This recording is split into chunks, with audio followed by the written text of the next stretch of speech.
that's the sound of the start of Ryder Cup weekend. And it begins with the NTT20 betting show, sponsored by Sky Bet, for over 18s only. George and I will be talking EFL bets this weekend, and betting comes with risks. So understand them by heading to gambleaware.org, please. George, how are you? I'm good, mate. I'm good. Not long after we stop this recording, I'm heading to Gatwick. I'm heading to JFK. I'm heading to the Big Apple. And I'm heading to Bethpage Black to watch the Ryder Cup. It's the best thing I've ever heard. It's the best thing I've ever heard. I'm excited. It means I'm not going to be on the Monday pod. It means, because I'm actually going away after, I'm not going on the Thursday pod, the betting show next week. So apologies to listeners, albeit you've got some pretty good guests lined up. But yes, I am pumped. Best bet of the Ryder Cup weekend before you fly, please? I like Tyrrell Hatton in the top European category, who I think is the one. He's about 9-1, 8-1. I think he's the one who feasibly could play all five if him and John Rahm get off to a flyer tomorrow morning, and isn't priced up as such. Last week, how did we go on the show? Well, like big Boeings on a runway, these naps landed. Harrogate, your nap, 8-5, good, strong winner at Shrewsbury. Then Bradford, did they beat Cardiff City and end their unbeaten record? Yes, they did.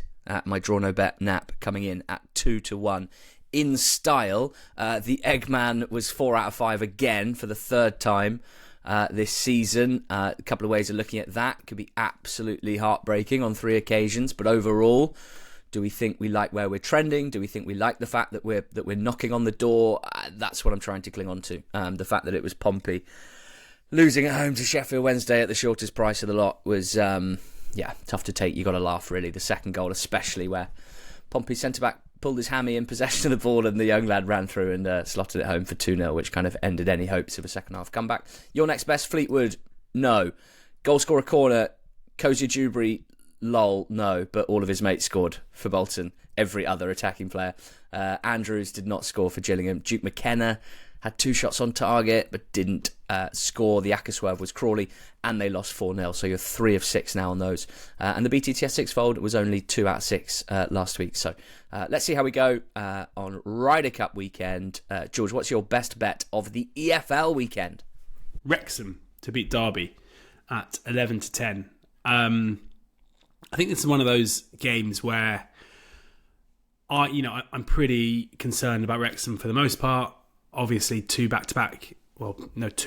away wins back-to-back is a positive start, but at home, where they've been so good for the most part, they've kind of struggled this season. And the reason for that is their defence, where they've conceded the highest XG value in the league so far this season. They've conceded the most amount of shots of anyone in the league this season.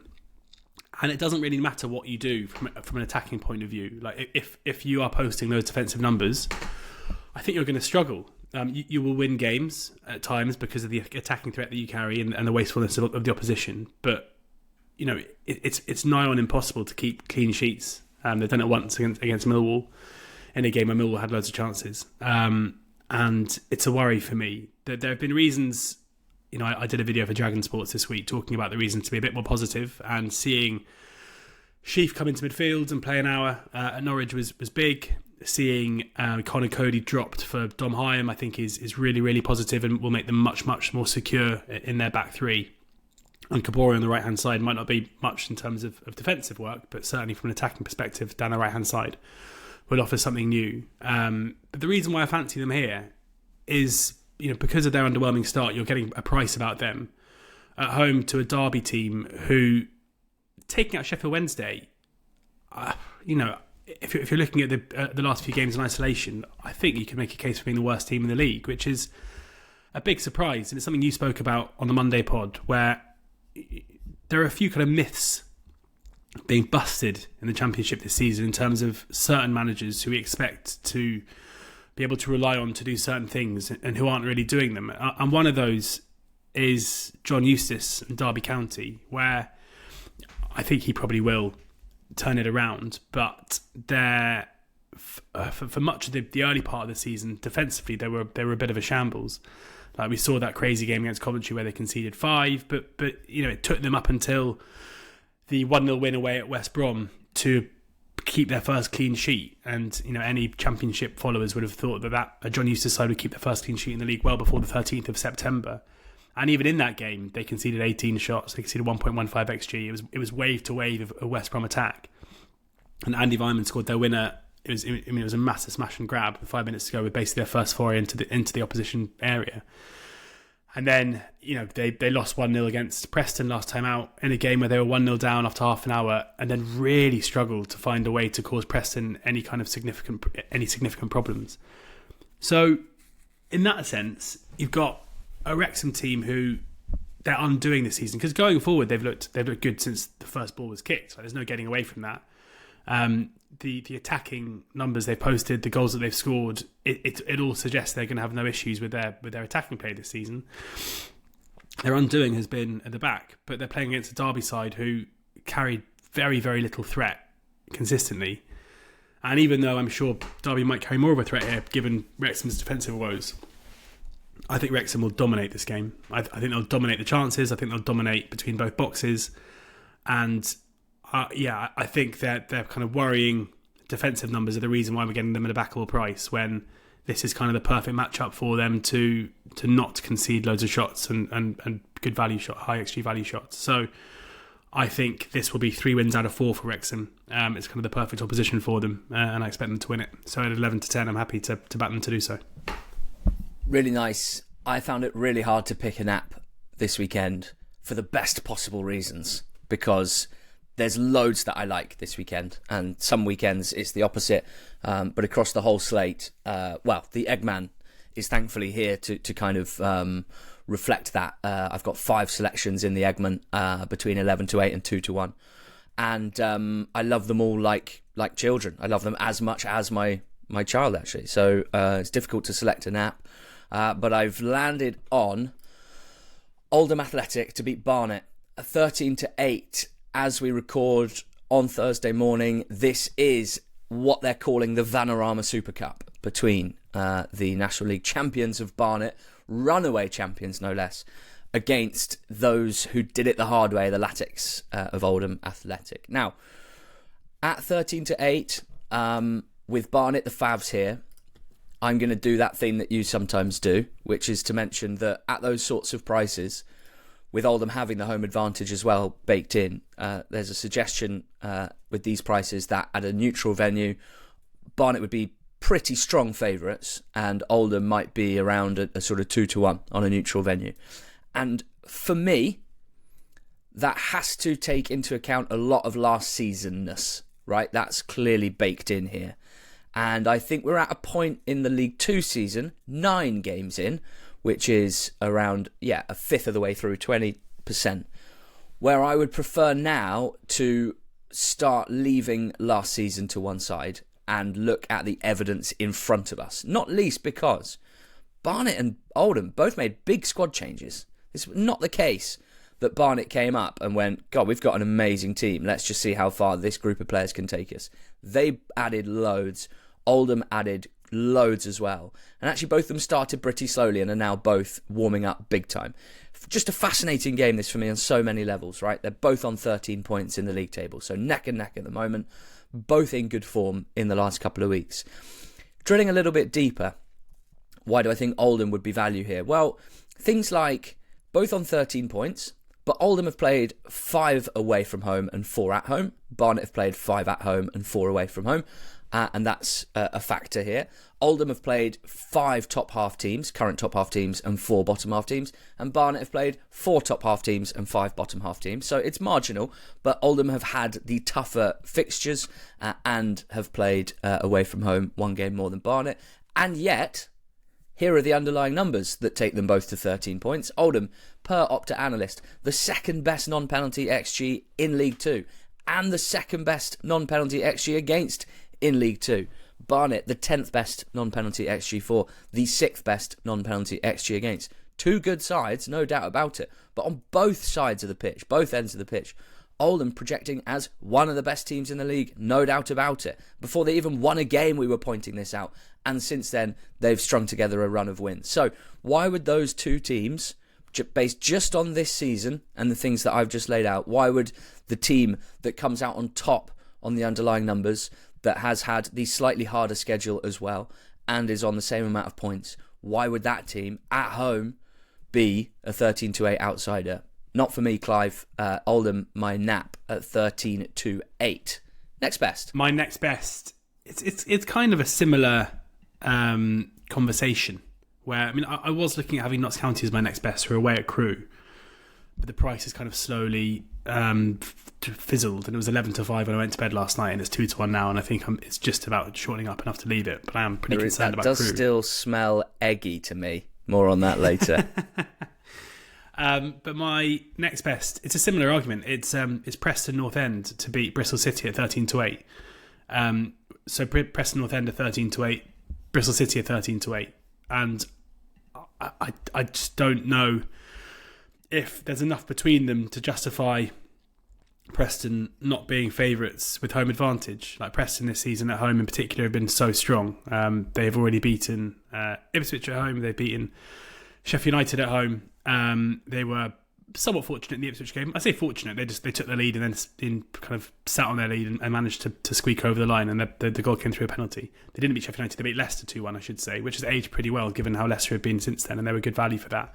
And they also came about 10 seconds away from beating top of the table Middlesbrough at home in a game they drew 2-2. So like, they've had their home fixture list so far this season has been, like, it wouldn't be a massive shock if on points per game Borough, Ipswich and Leicester were like the three, well, at least three of the top 5 or 6 this season, and they very nearly took 9 points from those games.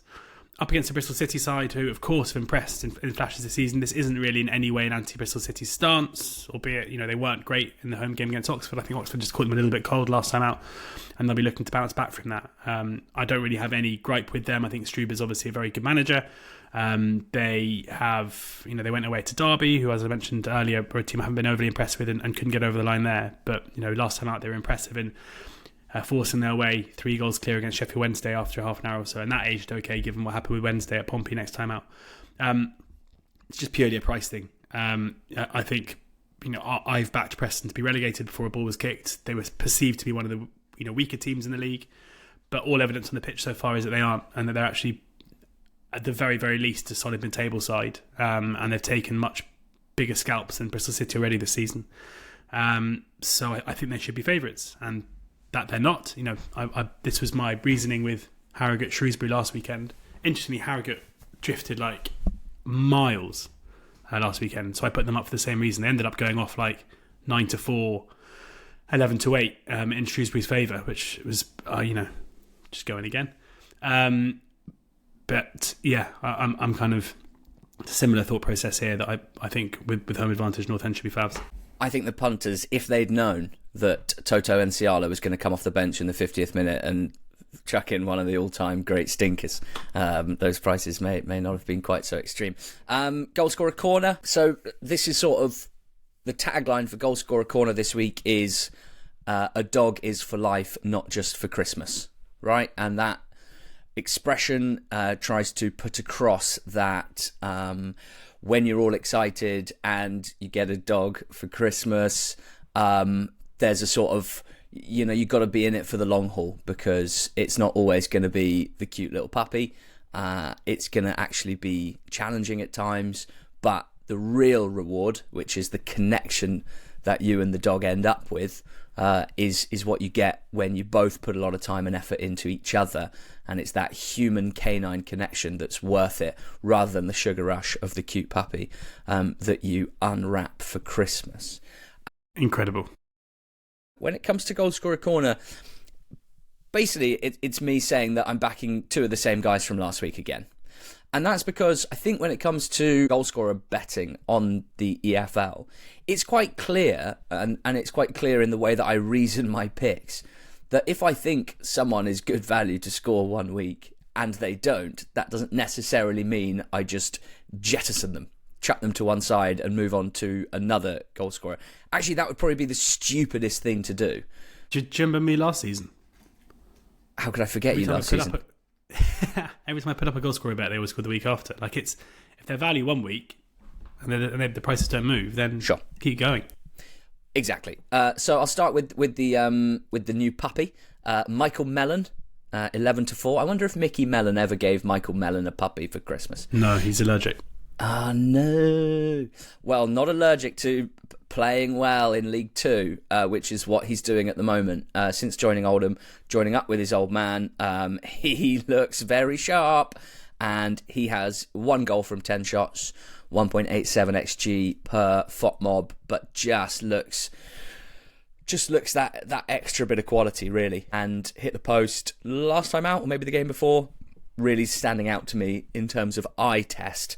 As discussed, I think Oldham a pretty good price here, and I think that helps us get Michael Mellon at 11-4. And I think that if he's going to be the League Two striker that I think he's going to be this season and score at a similar rate to how he did for Morecambe in that half-season loan, where he was in double figures by the end of the year, I don't think 11-4 will be sticking around very long, particularly in Oldham home games. So Michael Mellon, 11-4.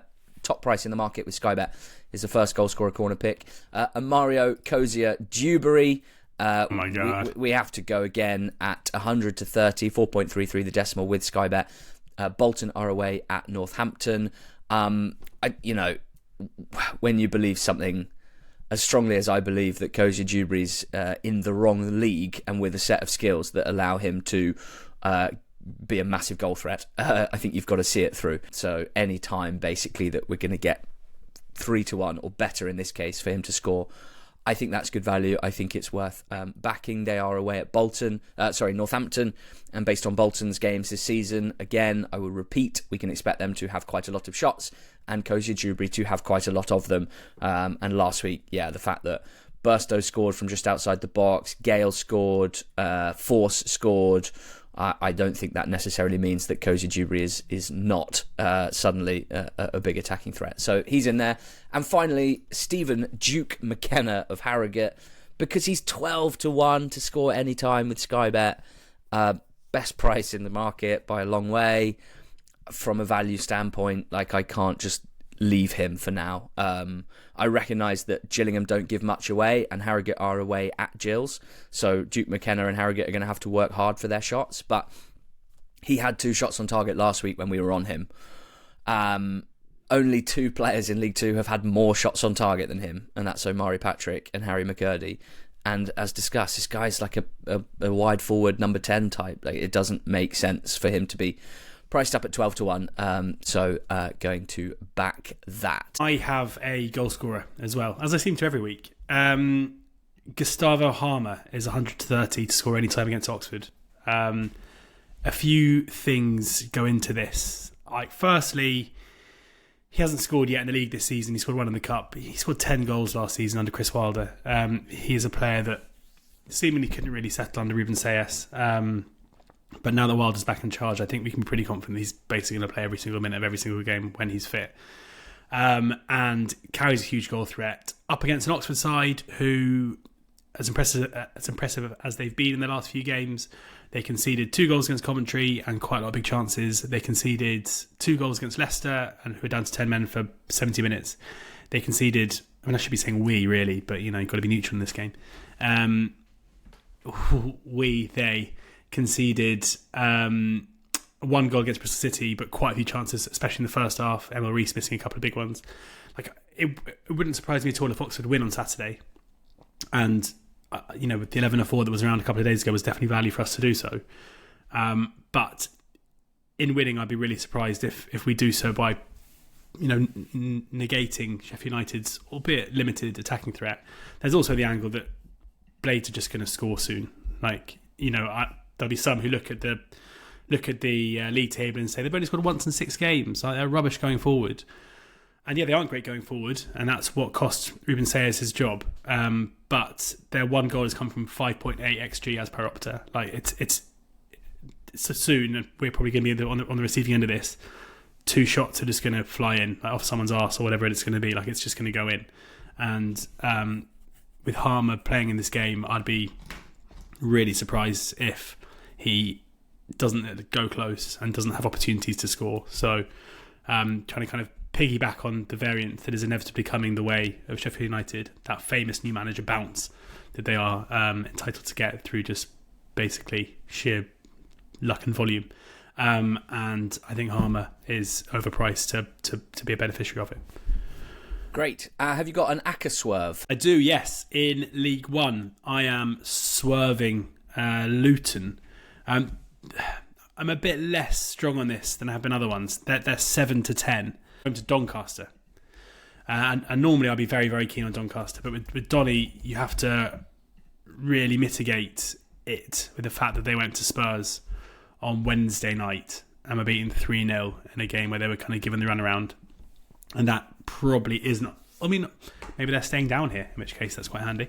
But it's certainly not ideal prep for a trip to Luton on the Saturday. And we've seen, certainly in Grimsby's case, with good cup results, how midweek exploits against decent teams can end up really upsetting things from a league perspective. But the reason why I'm saying with Luton... I'm swerving Luton here. It's just for them to be, 7-10, given their current run of form, and given what I think in this home game could be where things start to turn for Matt Bloomfield in terms of if they don't get off to a fast start, if Owen Bailey does nod one in from 12 yards as he seems to do in most Donny games, then I think things could get relatively nasty because they, in their last home game they were beaten by Argyle 3-2 in a game which was very strange. Their 2 goals came from penalties, but they were pretty good. But they lost 3-1 against Lincoln last time out. So they've conceded 6 goals in their last 2 home games. And Luton fans, they've only seen 1 win at home since opening day. That opening day win against Wimbledon was a strange one, as we know, and the 1-0 win over Lincoln wasn't really particularly convincing either. So a team have struggled at home, a fan base who I think are going to start getting on top of the players and the manager if things don't go well. We saw what happened last season when Luton didn't get off to a great start, and rather than kind of carry their team through it, things just unravelled very, very quickly. I'm not suggesting the same will happen here, but up against a Donny side who have started the season so well, who will fancy their chances and will not be in any way overawed at the prospect of facing Luton, I think they're just a bit too short. A Luton fan on the squad, when he was reacting to what was a pretty bleak weekend last weekend, said anything but a win on Saturday will turn the Kenny into a toxic powder keg. There you go. So mate. that's the backdrop, if you like. A tetchy Kenilworth Road, and Donny heading there with the full support of the Acca army. Time for the Eggman now, which is the name of my 5-fold accumulator. 4 out of 5 last week. I think we've had 4 out of 5 3 times in 6 or 7 weeks so far. My response is to select a 5-fold that spits out on Sky Bet at 120 to 1. So that's a thing. Sheffield Wednesday against QPR. I just had the beautiful upwards pointing arrow on QPR as we were recording. They are, as we record, 7-5, 2.4, have just lengthened slightly, which is always good for an Acca. Price, I don't think there's that much in the Wednesday performances to suggest that last week's win against Portsmouth, as much as it was desperately sad for the Eggman and incredibly joyous for those Wednesday fans who absolutely deserved an away day like that. I don't think there's very much in the performances to suggest that those sorts of results are going to be the norm. In all their home games so far, they've lost to 0, 3-0 to Stoke, 3-0 to Bristol City, 2-0 to Swansea. I picked Bristol City as my nap 2 weeks ago on this show at Wednesday at 21 to 20, and I think I said I'm not sure that we're going to see that many teams go off odds against Wednesday, and Bristol City won 3-0. Last week they beat Pompey with a beautiful Barry Bannon free kick and essentially a freebie goal, right, where there's it's not an attack, it's not a dangerous attack, but Shaughnessy goes down with a hammy and the youngster Brown runs through and scores. So those are the sorts of things that make me think, well, general service has been opposition teams having the better of Wednesday, and particularly in the second halves of games at Hillsborough. And QPR come in good form with great attacking depth. Harvey Vale has come to the fore recently. Kone has been brilliant. I think 7-5 is a big price and they are the first selection in the Eggman. Wigan in League One, they are at home to Cardiff, so again we're kind of continuing to stance against Cardiff, which paid well last week as they lost their first game against Bradford. The crux of the reasoning there, you'll remember, was that their results, which were exceptional, weren't quite reflecting the performances, which were sometimes good when they played poor sides, mostly at home, but when they played good sides, they've not actually stood out, I wouldn't say, as a superior team to the best at this level. In the end, they got what was coming to them, losing at home to Bradford. And Wigan, whisper it, certainly numbers-wise, project as one of the best teams in the league, and they have been particularly good at home. Now, another benefit, I think, is that Cardiff played at Turf Moor and beat Burnley 2-1 in the Cup in midweek. Really impressive for them to win that game, but teams haven't been doing very well after games against Premier League opposition in the Carabao Cup this season. Grimsby spring to mind there, that their league defeats tend to have come after the Lord Mayor's show, so to speak, whereas Wigan looking to bounce back from Derby defeat to Bolton last time out, with a week to prepare for this, with strong home performances. I think they're good value to win, currently at 13-8. Oldham, I have mentioned. Let's tell you, my take on Burton, George, is that Burton are bottom of League One, but Burton are not bad. And I think when there's a team that has quite a small fan base like this and is always kind of down there and circling the drain and whatever, you might look at them bottom of League One and go like, yeah, this is the time where they just drop, and it's been coming. But I'm here to say I don't think they're that bad. Like, all of their games, all of their defeats have been close, apart from one when they got slapped up by Luton. But they've had a really hard fixture list, and in almost every game they've been competitive at worst. Again, only Luton beating them, with Burton being comfortably second best. And they host Argyle here. And Argyle, I just don't think everything is fixed just because they won a couple of games. I think if you look at the strongest thread of their overall performance this season, it's kind of chopping and changing a bit, slightly incoherent performances, generally not solid at all at the back, and going forward can be good but also can look slightly off it. So I think Burton are a decent price here at 2.45, 29-20. Lastly, you mentioned them, Notts County. I'm going in at 2-1 to beat Crewe. Crewe's season is basically 4 good performances and results to start the season, and then 5 bad performances and results to follow. And for whatever reason, their start to the season, which I was very taken by, just wasn't sustainable at all, and it's not been recaptured. And last week's defeat was a really poor performance. Notts, it's almost the exact opposite. The first 4 games for Notts didn't look and feel great, and the last 5 have been way better. And I think there's no doubt they come into this game looking and feeling the stronger team with the stronger individual players. And I think 2-1 absolutely represents value. So it's a big value acca, basically, 120 odd to 1. Clearly, I wouldn't expect to win that, but I must admit I'm very excited about all of these selections individually at the prices. So I am pretty excited to see how we go this weekend with the Eggman. That is QPR to beat Sheffield Wednesday, Wigan and Burton to win at home in League One, Oldham to beat Barnet, and Notts County to win at Crewe, 120 odd to 1 as we record with Sky Bet. Anything else left for me, or are we going BTTS sixfold? BTTS sixfold. Who you got? All Championship. I mentioned on the Monday pod that the Championship games seem to be taking a kind of profile of just being very end to end, and I picked 3 that I think fit that. I can't believe it's 2025 September and you can get even money about a BTTS and a Wrexham Derby game. I know the reasons for this are because of the issues that Derby have from an attacking perspective that I spoke about during my nap. But even so, everything has a price, and given Wrexham's issues defensively, even though I expect them to win this game, as I said in my reasoning, I still think Derby will have more luck from an attacking point of view than they have done in other games because of Wrexham's struggles there. And I haven't had time whilst I've been packing to run the numbers, but BTTS at home in Wrexham games has a ridiculous strike rate over Phil Parkinson's reign. So that I wouldn't put you off backing that as a single, or even backing Wrexham and BTTS in that game. Oxford to Sheffield United next. Oxford have, their last 3 games have been mad in terms of end to end. I mentioned a second ago in my Gus Armour justification that I think Blades will score and probably have a glut of goals coming their way relatively soon. If Oxford set out their stall like they have done in the last 3 games, then I think both teams will get plenty of chances, especially because Blades, from a defensive perspective, haven't looked great so far this season. And then Watford Hull. Hull are, heart attack football that we expected a year ago. This is Hull now, under Jakurovic rather than under Volta. Just crazy games, throwing men forward, looking very good from an attacking point of view, but really, really poor defensively. Some concerns about Watford. They're another one who, I think if they lose this, the pressure on Pezzolano is going to get ramped up a bit. But I think Hull are just a team to follow when it comes to BTTS. And again, at 8-11, and Oxford game 8-11, both very, very fair prices.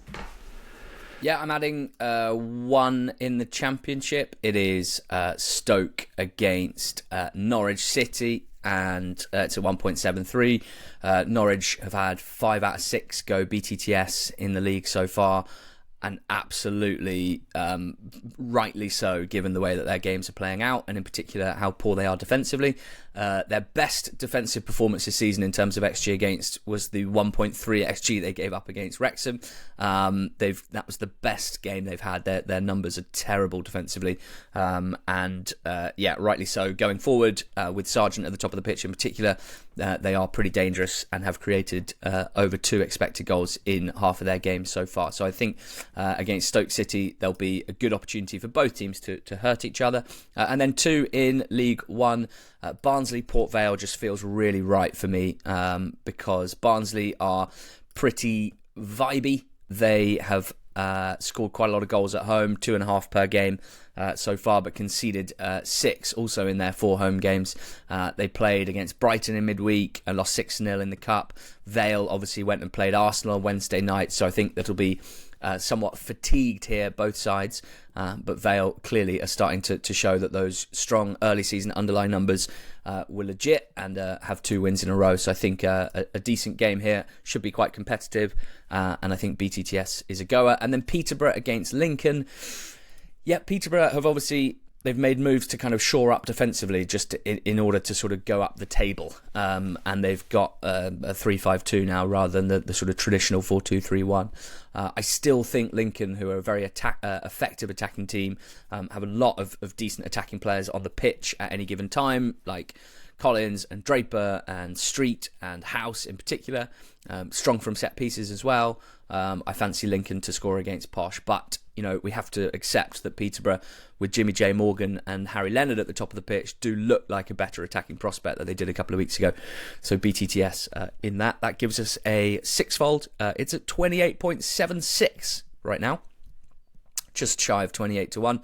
And in the Championship, it's got Wrexham and Derby, Oxford and Sheffield United, Watford and Hull, and Stoke and Norwich. And then in League One, it's Barnsley, Port Vale, and Peterborough, Lincoln. Right. Mashed potato! God. If I had to choose to spend my time a whole week, let's say, with American golf fans or Dutch football fans. Be careful, mate. Careful what you say. Yeah. I'll get cancelled in America as well, we might be out there next summer. If anyone's going to Bethpage Black this weekend, please let us know, because that would be a good George Ellick listener selfie opportunity. What if I want to have my own? What if I don't want them to get in touch? What if I just want to hang out on my own? Well, I'm joking. Let's go and drink some $19 beers together. Recap your selections. The Napa Wrexham at 11-10. My next best, Preston at 13-8. My Acker Swerve is Luton at 4-6. I should have said as well, I was very close to picking Ipswich. I think a 2-1 at home to Pompey, but just fell on the side of Luton there.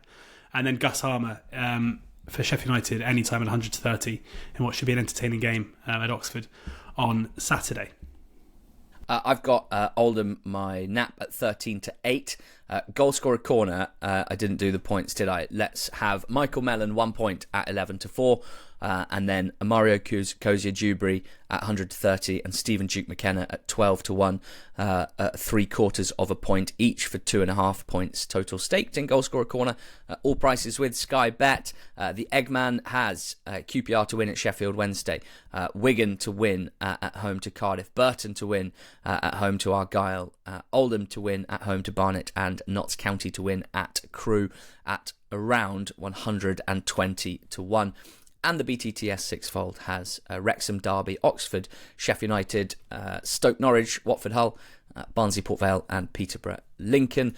Go get them, George. Come on, Team Thanks, Europe. mate. Guys, look forward to the Monday pod. I promise you it is going to be magnificent, even without the big man. And next Thursday's special guest on the betting show, you can probably predict, and I imagine you're probably looking forward to that very much. Cheers. Thanks to Sky Bet for sponsoring the pod, and to the Reverters to playing us out. Go well.